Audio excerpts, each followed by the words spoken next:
Gálatas.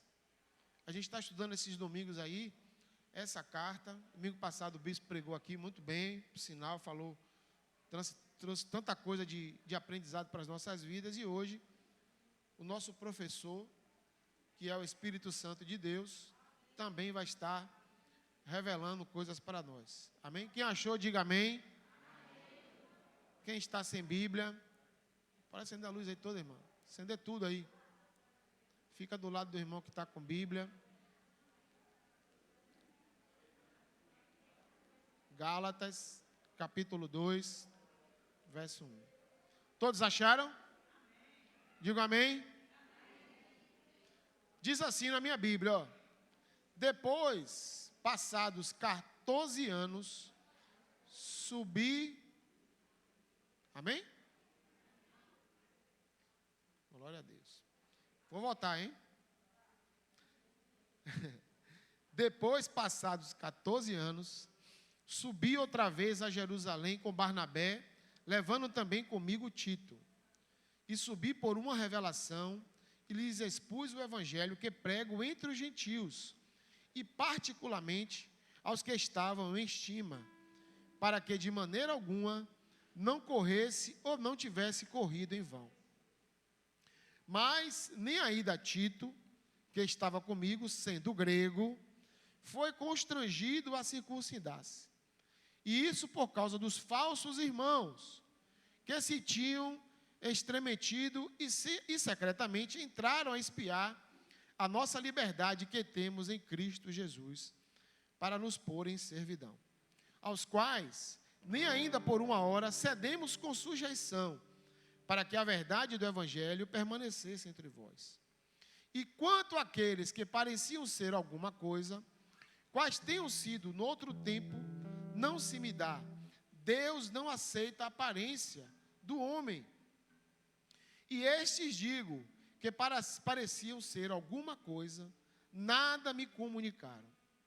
Antes, pelo contrário, quando viram que o evangelho da incircuncisão me estava confiado, como a Pedro o da circuncisão, porque aquele que operou eficazmente em Pedro para o apostolado da circuncisão, este operou também em mim com eficácia para com os gentios.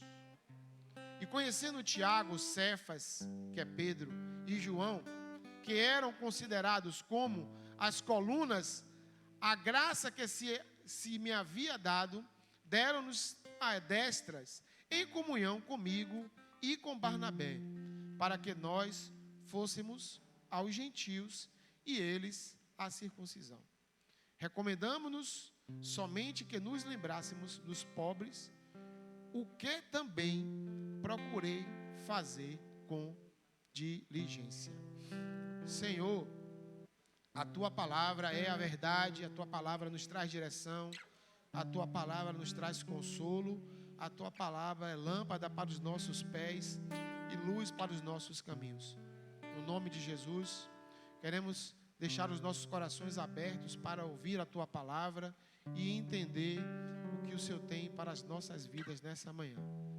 Meu Deus e meu Pai, toma as vidas que estão aqui presentes, toma aquelas vidas que vão nos assistir depois pelo nosso canal, mas que o Senhor possa, meu Pai, manifestar a Tua glória através da Tua palavra.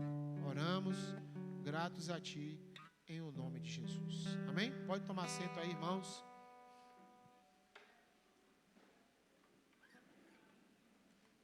Eu confesso a vocês que eu li esse texto de Gálatas durante a semana e aprendi muito, porque a linguagem do apóstolo Paulo é uma linguagem que ela fala tanto para pessoas simples como para pessoas que são letradas. E eu procurei ler tanto na versão que eu tenho da minha Bíblia de Estudo Pentecostal e a versão atualizada. E esse texto de Paulo, ele mostra para a gente algo que estava acontecendo na igreja do Senhor, que poderia trazer uma séria divisão na igreja daquele tempo. O texto começa Paulo afirmando que após 14 anos que ele estava ensinando, pregando, porque ele foi chamado para pregar para os gentios, para que vocês possam entender, e gentios são todas aquelas pessoas que não são judeus, que não faziam parte do povo de Israel. Nós somos gentios. Jesus ele veio tanto para os judeus, quanto para gregos, quanto para baianos, quanto para sergipanos, quanto para brasileiros, enfim. Jesus veio para todos os povos, todas as nações. E Paulo foi diretamente escalado, né? Chamado pelo Senhor Jesus. Não importa se Paulo estava em cima de um cavalo, ou se ele caiu do cavalo, ou se ele estava andando na estrada. O que importa é que Saulo, que o nome dele era Saulo, viu a Jesus. Jesus se revelou para ele. Ele disse: Saulo, Saulo, por que me persegues? O que importa é que o velho homem, Saulo, que era perseguidor, que matava crente, né, que perseguia os cristãos, foi completamente transformado em Paulo, de uma nova criatura. Esse é o poder do evangelho transformador do nosso Senhor e Salvador Jesus. Eu acredito no evangelho de transformação, de mudança. Eu acredito no evangelho do amor e no evangelho de justiça. E Paulo, por 14 anos, pregando para os gentios, aí ele resolve subir a Jerusalém para ter uma conferência, para ter uma audiência, para ter um momento com Pedro, com Tiago e com, deixa eu ver o nome do outro aqui, João, que eram os principais apóstolos que estavam dirigindo a igreja em Jerusalém. Havia um costume de muitos cristãos e até judeus que estavam com a ideia de todos aqueles que se convertessem teriam que seguir a lei judaica, ou seja, a lei de Moisés, se circuncidar, ser judaizante, para vocês entenderem numa linguagem melhor.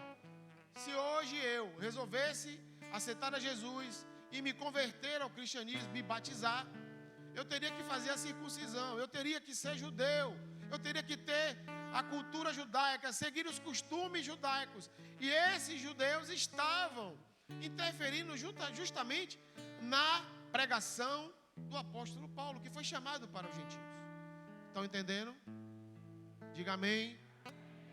Então o que estava sendo ministrado ali era que todo cristão teria que mudar a sua cultura, se não fosse judeu, e ser agora um judeu, seguir todos os ritos judaicos, participar de todas as festas, fazer tudo aquilo que os judeus fazem. Eu não estou aqui nessa manhã para falar mal da religião judaica, pelo contrário, admiro muito e respeito muito o povo de Israel, e oro muito também por eles, porque é bíblico: orai pela paz de Jerusalém. Prosperarão aqueles que te amam. Eu amo o povo de Israel, mas também eu amo outros povos. Então Paulo estava sendo depreciado. Ele ministrava, ele pregava, e os judeus mudavam a pregação de Paulo. E aí Paulo, por 14 anos, falou: não, peraí, eu tenho que tomar uma atitude. E tem muitas vezes que nós temos que tomar atitudes. Hoje não é diferente não, irmãos. Muitas vezes nós ministramos na igreja, nós pregamos algo que o Senhor coloca nos nossos corações, direcionado pelo Espírito. E tem outras pessoas que querem mudar o rumo da nossa pregação, que querem desfazer aquilo que nós ministramos e pregamos. Mas essas pessoas esquecem que quem justifica é o Senhor Jesus. Quando nós ministramos e falamos a verdade, Jesus falou, né? Conhecereis a verdade, e a verdade vos libertará. E a verdade sempre irá prevalecer. O evangelho do nosso Senhor Jesus Cristo não veio para mudar a cultura de povos. Jesus veio para mudar a cultura de pensamento, de atitudes. Atitudes pecaminosas. O evangelho simplesmente é: arrependam-se dos seus pecados. Eu não posso chegar numa tribo, eu não fui chamado para isso, eu não sou missionário, mas se eu fosse missionário, eu não poderia chegar numa tribo de índios e dizer assim: olha, você não vai poder mais usar essa tanga que você usa, você não vai poder mais marcar no seu rosto com as tintas que eles usam, que são coisas culturais, você não vai utilizar mais o seu arco e flecha para apontar, para fazer sua caçada, você não vai poder mais fazer as suas danças. Nós não podemos fazer isso. É coisa cultural, é cultura deles, e o evangelho não veio para fazer isso. Vocês estão entendendo? Estão comigo? Diga amém. O evangelho veio para mudar atitudes do coração, para transformar o nosso pensamento. É uma metanoia, mudança de comportamento, comportamento que nos afasta do Pai. Eu ontem estava cortando o cabelo e a pessoa que estava cortando meu cabelo, ela me falou uma coisa que foi a menina que cortou meu cabelo ontem. Falei: tem uma coisa inusitada. Fui lá no salão, tinha uma moça cortando, eu deixei ela cortar, porque foi propósito de Deus. E ela me falou uma coisa que eu achei interessante. Ela disse: se você andar com 5 pessoas milionárias, você vai ter pensamentos positivos, porque pessoas que têm condições só vai falar coisas positivas. Se você andar com 5 pessoas que têm atitudes negativas e são, ela falou no termo dela, pé-rapados, você vai ser uma pessoa pé-rapada, porque o seu pensamento vai ser pé-rapado. Eu tenho que andar com pessoas que me levam a Deus, que me levam à verdade, que mostram o caminho que eu devo seguir. Vocês estão entendendo, irmãos? Se eu andar com pessoas que me afastam do evangelho, que pregam um evangelho falso, que não pregam um evangelho verdadeiro, eu vou me afastar mais de Deus. O evangelho do Senhor não é um evangelho de libertinagem. É um evangelho de liberdade, sim, mas não de libertinagem. O próprio Paulo disse: posso todas as coisas naquele que me fortalece. Ele me fortalece quando eu estou fraco. Mas tudo me é lícito, mas nem tudo me convém fazer. Vocês estão entendendo? Diga glória a Deus. Paulo prega que o evangelho da graça de Deus é para todos os povos, culturas e nações, porque Jesus ama todos os povos, culturas e nações. E Paulo, quando vai a Jerusalém, ele sobe a Jerusalém, além de Barnabé, que vai com ele, ele leva Tito. E Tito não era judeu, Tito ele era grego, mas ele estava convertido, ele foi transformado pelo Senhor Jesus. Diga comigo assim: se eu não for completamente transformado pelo Senhor Jesus, eu quero ser transformado pelo meu Rei Jesus.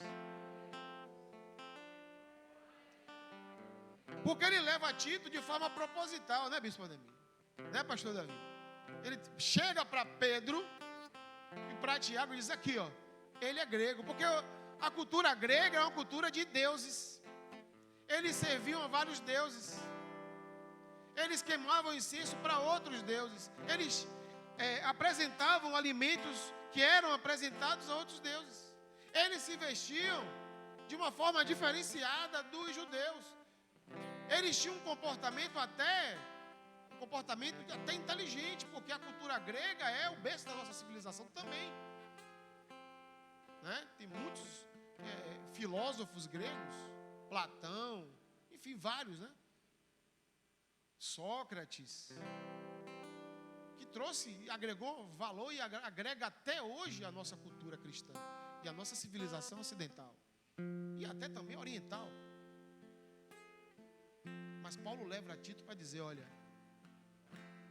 assim como Jesus me transformou de um assassino, hoje eu sou um pregador da palavra de Deus. Aqui está Tito.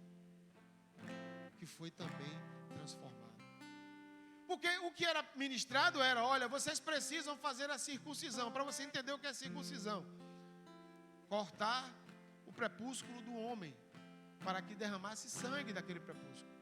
Fazer o que Abraão, o Senhor mandou fazer Abraão fazer com ele, com os estrangeiros que estavam com ele, e o seu filho e os seus descendentes. Só que Paulo diz: não é necessário mais fazer a circuncisão. A circuncisão que é necessária ser feita é a circuncisão do seu coração, que é através de Cristo Jesus nosso Senhor. O corte que é feito é aqui, não mais embaixo, mas em cima. Não é necessário mais. O evangelho da graça do Senhor é para todos. A cruz está vazia. Jesus já levou o pecado por nós. Queridos, humanamente falando assim, era impossível um homem natural cumprir a lei que foi instituída, com seus 613 mandamentos e mais o decálogo, que eram os 10 mandamentos. Era impossível cumprir, não tinha condições. Ninguém conseguiria cumprir essa lei. Ninguém, pastor Davi. Mas através de um homem, o pecado entrou no mundo. Através de um outro homem, o pecado foi retirado do mundo, foi remido. E através desse novo Adão, que cumpriu toda a lei. Toda a lei, Jesus cumpriu a lei. Nele não tinha pecado. Não tinha sombra, e não tem, vou falar no presente, não tem sombra de avaliação. Não há pecado no Cordeiro, mas ele se fez pecado por nós. E era isso que Paulo estava pregando há 14 anos. E aí houve um choque, né, de pregações ali, divergências. E ele foi a Jerusalém justamente ter com Pedro para falar com isso. Agora, veja o que aconteceu no versículo 4 aí, vamos ler aí. Desculpa, versículo 3. Mas nem ainda Tito, que estava comigo, sendo grego, olha aí que eu falei, sendo grego, foi constrangido a circuncidar-se. Eu vou fazer um parêntese rapidinho. Tito falou para Paulo: não, Paulo, se tiver que ser, eu tiver que fazer circuncisão, eu vou fazer. E Paulo falou para ele: não, meu filho, não precisa. Já foi feita uma circuncisão em você, no seu coração.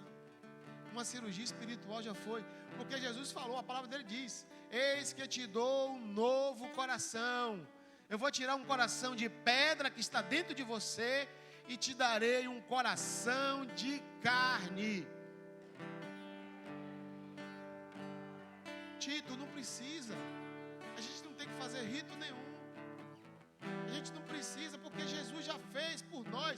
O Rabi, o Mestre, o Senhor, Ele já fez. Ele já levou, já carregou, já levou sobre si, na cruz, as nossas dores, pecados, maldições. Já foi levada por Ele, não precisa. Só basta você reconhecer Jesus como Senhor e Salvador da sua vida. Às vezes a gente pensando de forma natural, a gente fala assim: poxa, esse relógio está certo mesmo, gente? Misericórdia. A gente pensando de forma natural, a gente pensa assim: como é que uma pessoa que foi assassina, como é que uma pessoa que foi condenada, que matou tantas pessoas, uma pessoa que estuprou mulheres, como é que esse cidadão agora, ele é crente?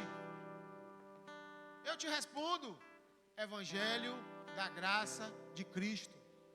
Arrependimento. Se ele verdadeiramente se arrependeu dos seus pecados e mudou a sua trajetória de vida, virou e disse: não, agora eu já estou crucificado com Cristo, agora eu vivo com Cristo, não vivo por mim. Aí há mudança. Vocês estão entendendo? Diga glória a Deus. Versículo 4, Paulo diz: e isso por causa dos falsos irmãos que se tinham entremetido, ou seja, estava no meio, e secretamente entraram a espiar a nossa liberdade que temos com Cristo Jesus para nos pôr em servidão. Paulo está falando aqui dos falsos irmãos, queridos, isso já tinha falso crente na igreja, e hoje não é diferente. Mas Jesus falou, o joio cresce junto com o trigo, e não sou eu que vai tirar o joio, não é o bispo Ademir que vai tirar, não é o pastor Davi. Quem vai tirar o joio é o próprio Senhor Jesus. Ele vai separar o joio do trigo. Continue sendo trigo, continue agradando ao Senhor, continue buscando ao Senhor. Deixe que do joio o rei vai cuidar. E a nossa oração é que o joio seja convertido, transformado. Mas Paulo está dizendo aqui, olha, alguns entraram secretamente no nosso meio, para ficar espiando a gente, para ficar vendo o que a gente estava fazendo, para ver o que a gente estava ministrando, para ver o que a gente estava pregando, e muitas vezes até depreciando o que a gente estava falando, porque Paulo saía de uma cidade e ia para outra. Quando ele chegava lá, e você falou do domingo passado, já chegava a notícia, olha, vem um louco aí, viu? O matador de crente está chegando aí, ele é louco, ele não sabe pregar, ele não foi chamado coisa nenhuma. Mas mesmo assim, Paulo continuou pregando, porque quem chamou ele garante, e quem nos chamou nos garante a vitória. E nós não temos que ficar preocupados com A, com B, com C, com quem fala mal, quem não fala. Não, vamos continuar pregando a palavra de Deus. Se nós estivermos errados, o próprio Senhor vai falar conosco, vocês estão errados, nós vamos reconhecer e retornar. Mas se nós estivermos no caminho certo, vamos continuar pregando a palavra de Deus. Esses estavam ali para deturpar o que Paulo pregava. A gente assim hoje, infelizmente há, irmãos. Infelizmente há. Mas uma coisa é certa, Jesus cumpriu a lei por mim, por você. Jesus levou a cruz por mim e por você. Jesus derramou o sangue dele por mim e por você. Jesus partiu o corpo dele por mim e por você. E isso é que importa. A graça de Deus está sendo derramada nas nossas vidas. E eu quero essa graça todos os dias da minha vida. Eu tenho um advogado, diga isso, eu tenho um advogado que advoga por mim, que intercede por mim junto ao Pai, e que me liga ao trono de poder, glória, honra e majestade do nosso Deus. Você pode aplaudir a Jesus, irmão?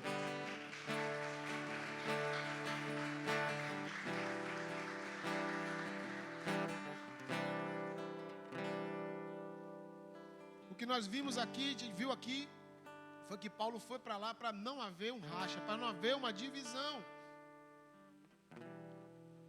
E a igreja não pode se dividir por diferenças culturais. Paulo foi lá falar, não é assim, gente. Vamos parar. Hoje nós vivemos um tempo que muitas igrejas, infelizmente, foram abertas por conta de divisões, por falta de entendimento. Sabe? A pessoa está na igreja, não compreende a visão que a igreja está pregando, e aí resolve sair para abrir uma outra igreja. Queridos, igreja não se abre, igreja nasce, e nasce do coração de Deus.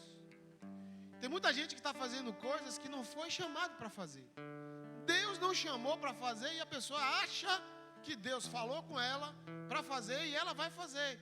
Só que vai chegar um tempo, um dia, uma hora, um momento, que Deus vai chegar para ela e dizer, eu não mandei você fazer isso. Você fazer isso aí. Por isso que a gente tem que ter a certeza do nosso chamado com Deus, do nosso propósito com Deus.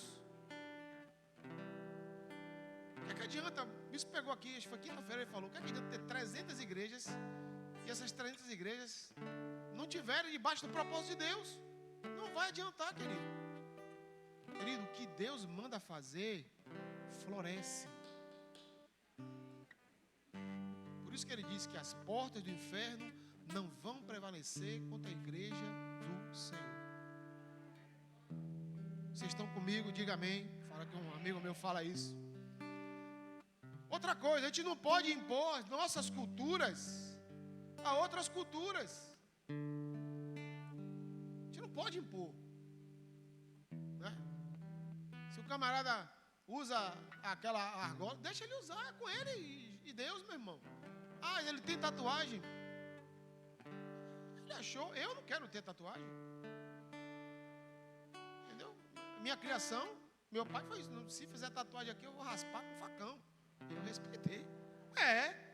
Filho meu nenhum aqui vai ter, nenhum teve.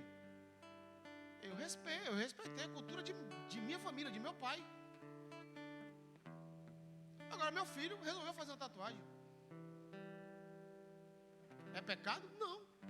Meu pai, eu vou fazer. Eu falei: se seu avô estivesse vivo, você sabe o que ia acontecer com você, né? Você não ia entrar na casa dele. Agora na minha. Estão entendendo, irmão? Diga glória a Deus. Evangelho é liberdade, mas também não é libertinagem. E outra coisa, existe diferença de chamados. Vai para cá, irmãos. Ó, lá é outra coisa. Aqui é, né? Havia uma diferença no chamado de Paulo e havia uma diferença no chamado de Pedro. O chamado de Paulo foi para pregar para os gentios, como eu falei no início. O chamado de Pedro foi pregar para os judeus.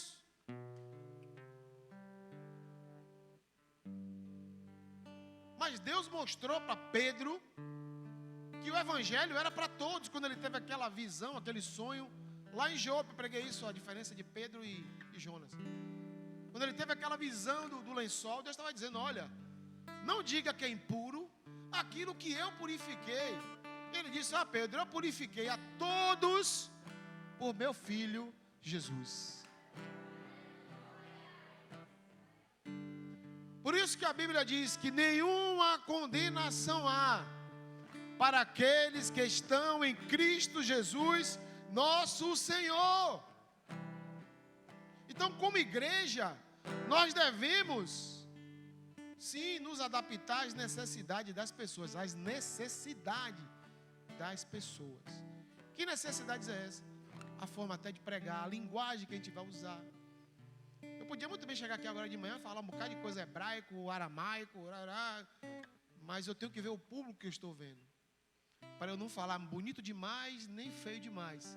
Para que seja de fácil entendimento para as pessoas. Eu sempre digo: Valdete, meu português não é muito bom. Eu tomava muito bolo na mão, na banca, para fazer as correções, né, de textos de português. Matemática eu era, física. Tomei muita reguada nos braços da professora de banca e eu sou muito grato a ela por isso.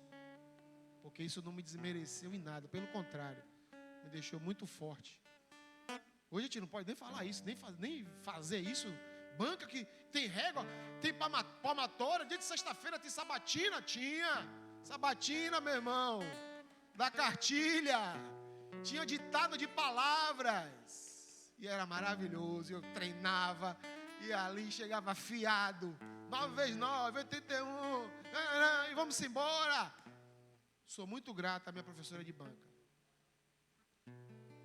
Amém, irmãos? Mas hoje não pode, né? Vamos respeitar aí o que está sendo dito aí. Pedro foi chamado para os judeus e Paulo para os gentios. Vamos ver o versículo 10 que a gente finalizou. Recomendando-nos somente que nos lembrássemos dos pobres, o que também procurei fazer com diligência. Então Pedro esteve lá, conversou com Tiago, conversou com Pedro, Paulo esteve lá conversando com Tiago, com Pedro e com João. E uma recomendação que ele deu para ele, falou: Paulo, cuide dos pobres. cuide dos pobres. Aí Paulo falou, tenham cuidado, tanto dos pobres, quanto das viúvas, e quanto do estrangeiro. E uma coisa que o bispo falou aqui quinta-feira, que eu achei também interessante. O nosso país é um país que tem recebido uma grande quantidade de estrangeiros. A gente viu essa semana aí, um avião que pousou em Brasília, trazendo cerca de 40 brasileiros e 30, foi 30 eu acho, cerca de 30 ucranianos que estão lá. Um argentino pegou a carona, né? O argentino pegou, acho que foi um colombiano também pegou a carona, os animais. Então estão vindo estrangeiros para cá dessa guerra que está tendo lá na Europa agora. E nós, como igreja, nós temos o dever de cuidar dessas pessoas também. Principalmente das pessoas que são pobres. E eu posso afirmar aqui, nesse altar, nesse momento, que esta igreja faz esse papel muito bem. Que nenhum falso irmão venha denegrir a imagem desta igreja, porque esse vai se dar conta com o Senhor. A gente não tem ainda estrangeiros, ainda não temos, mas viúvas são assistidas. Pessoas que, eu não gosto de falar essa palavra pobre, porque pobre é o diabo, é o cão. Pessoas que não têm uma questão financeira boa, são assistidas por essa igreja. E outra coisa, essa igreja é uma igreja de homens e mulheres generosas, que tem uma generosidade maravilhosa.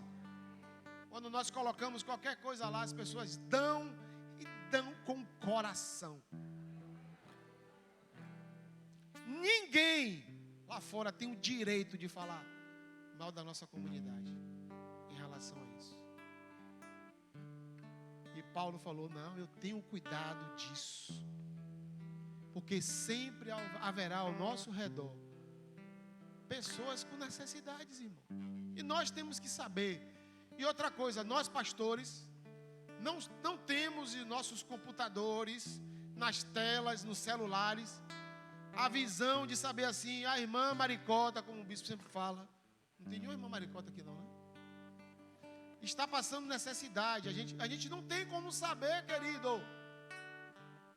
Vocês que conhecem, nós temos quase 300 pessoas congregando, ativas e não ativas no nosso cadastro da igreja.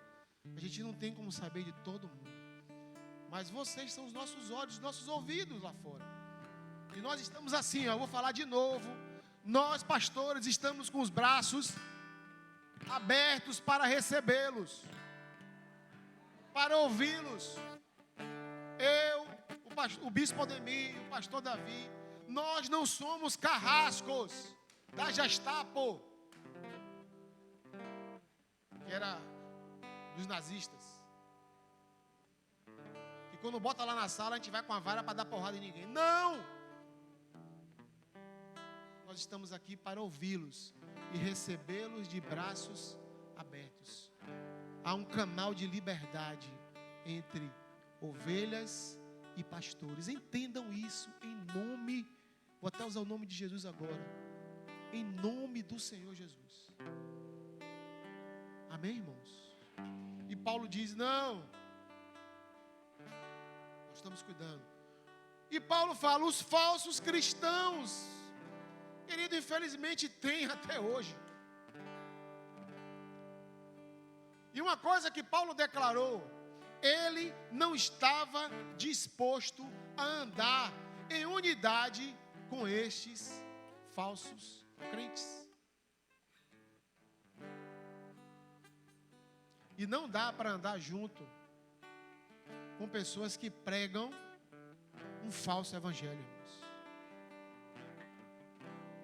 E nós não vamos andar com pessoas que pregam um falso evangelho. Nós vamos andar com pessoas que pregam o evangelho do nosso Senhor e Salvador Jesus Cristo. Não estou fazendo nenhuma espécie de desabafo aqui ou recado indireto para ninguém, irmãos, tá? Eu estou falando o que Paulo falou aqui. Ele disse: eu não vou andar com gente que não prega a verdade. E é certo.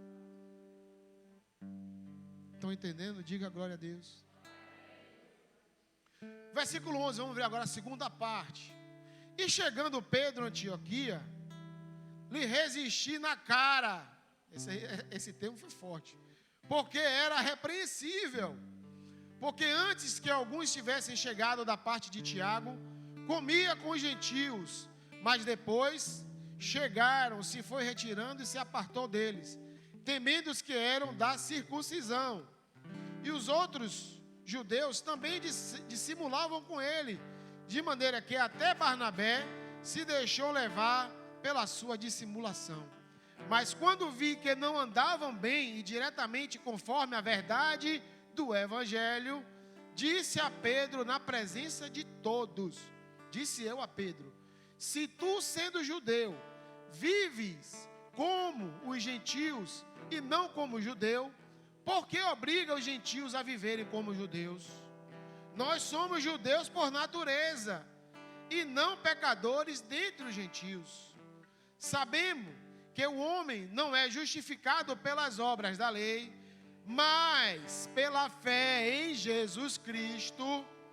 Temos também crido em Jesus Cristo para sermos justificados pela fé de Cristo e não pelas obras da lei, porquanto pelas obras da lei nenhuma carne será justificada. Eu vou parar aqui. Querido, Paulo, e aí por isso que o tema hoje diz: Pedro errou feio. Errou, e vou explicar por que ele errou. Paulo repreende o apóstolo Pedro em Jerusalém. E ele diz, na cara, na minha Bíblia diz, na cara, na lata. Há divergências entre pastores, completamente natural e normal. Ah, sim, normal. Mas qualquer pastor, ou até cooperador, que se torna culpado por erro, ou até hipocrisia, deve ser confrontado e repreendido por outro pastor. Às vezes, quando eu estou errado, o bispo me repreende. E eu aceito a repreensão. Davi nunca me repreendeu, não. Né? Graças a Deus, a gente sempre se deu bem. Ele também se dá bem. Mas eu já repreendi outros pastores que estavam errados. E eu faço isso de forma natural. E Paulo fez isso com Pedro. Você está errado. Qual foi o motivo? Por que Pedro? O que acontecia? Pedro, quando estava na cidade de Antioquia, ele estava com os gentios ali, comendo com eles, né? Pregando, andando, falando. E aí quando chegou uma comitiva de judeus, ele aí começou a se afastar deles. Começou a ter um comportamento que não era para ter. E aí Paulo, observando isso, deixou para na reunião entre eles. E disse: você, quando estava com os gentios ali, que os judeus não estavam, você estava ali tranquilo, conversando, em comunhão, comendo, adorando. Mas bastou outros judeus chegarem e você mudou o comportamento. Isso é hipocrisia, Pedro. E Deus não gosta de hipocrisia. Você tem que ser verdadeiro. Aí, o que me deixou mais feliz foi o reconhecimento de Pedro que ele errou. Ele reconheceu, ele voltou atrás e disse: não, é verdade, eu estou errado. Me perdoe, meu irmão Paulo. E isso acontece no nosso meio, né, bispo? Né, pastor Davi? Onde nós erramos, nós reconhecemos: poxa, eu errei. Quantas vezes o bispo me repreendeu e disse: não, me perdoe, eu errei. Quantas vezes eu até repreendi ele. E ele chegou a mim: não, Fábio, realmente eu estou errado. Eu vou voltar atrás. E isso é uma coisa nobre. Isso é nobreza, reconhecer erro. Isso aconteceu entre apóstolos que viram a Jesus. aconteceu com um grande homem de Deus, que era pescador, que se tornou pescador de homens. E disse, não, tudo bem, eu me arrependo, porque, queridos, o arrependimento tem que sempre andar no meio de nós. Nós não temos que ter remorso, mas sim arrependimento. Tem coisas às vezes que eu falo que eu me arrependo. Tem coisas que eu fiz no passado que eu me arrependi. E que eu me arrependo de ter feito. Tem coisas que eu aprendi. Isso não vai me diminuir. Porque é pastor, porque é bispo. Não. Quando nós estivermos errados, nós vamos. Agora, o que a gente não vai aceitar é o legalismo. É a liberdade que é ministrada, que é pregada por muitos que acham que o evangelho é uma liberalidade. O evangelho não é liberalidade, não. É uma liberdade assistida pelo Espírito de Deus. Estão entendendo? Diga glória a Deus. Por isso Paulo fala no versículo 16: nós somos justificados pela fé, pela graça. Paulo fala aqui que o pecador poderá ser justificado, sim, pelos seus pecados perdoados. Você pode ser aceito por Deus e ter um relacionamento direto com o Pai. Mas tudo isso acontece mediante a fé viva no nosso Senhor e Salvador Jesus. Eu já estou terminando, porque hoje tem ceia, tem apresentação de criança. Uma das declarações mais bonitas do apóstolo Paulo, depois que eles se reuniram, se perdoaram e disseram, não, continue pregando o evangelho para os gentios e eu vou continuar pregando para os judeus, porque o evangelho é um só. Paulo chega aqui no versículo 20 e diz, já estou crucificado com Cristo. Vivo, não mais eu, mas Cristo vive em mim. E a vida agora que vivo na carne, vivo-a na fé do Filho de Deus, o qual me amou e se entregou a si mesmo por mim. Não aquilo, a graça de Deus, porque se a justiça provém da lei, segue-se que Cristo morreu debalde. Paulo está dizendo aqui, irmãos, que o seu relacionamento com Jesus tem que ser algo pessoal. Você tem que professar Jesus, o Senhor, todos os dias. E devemos viver uma íntima comunhão com Ele, tanto na sua morte, quanto na sua ressurreição. Tanto na morte dele. Ele morreu, sim, mas ele vive. E ele declara mais que a justiça vem pela fé e envolve uma transformação moral de nós. Mudança de atitude, metanoia, que eu falei lá no início. E a justiça que vem pela fé tem um custo. E qual é ela? A cruz. Teve um custo, meu irmão. A cruz está vazia. O túmulo está vazio. O sangue foi derramado. O corpo foi batido. Por isso Paulo declarou: já estou crucificado. Cristo vive em mim.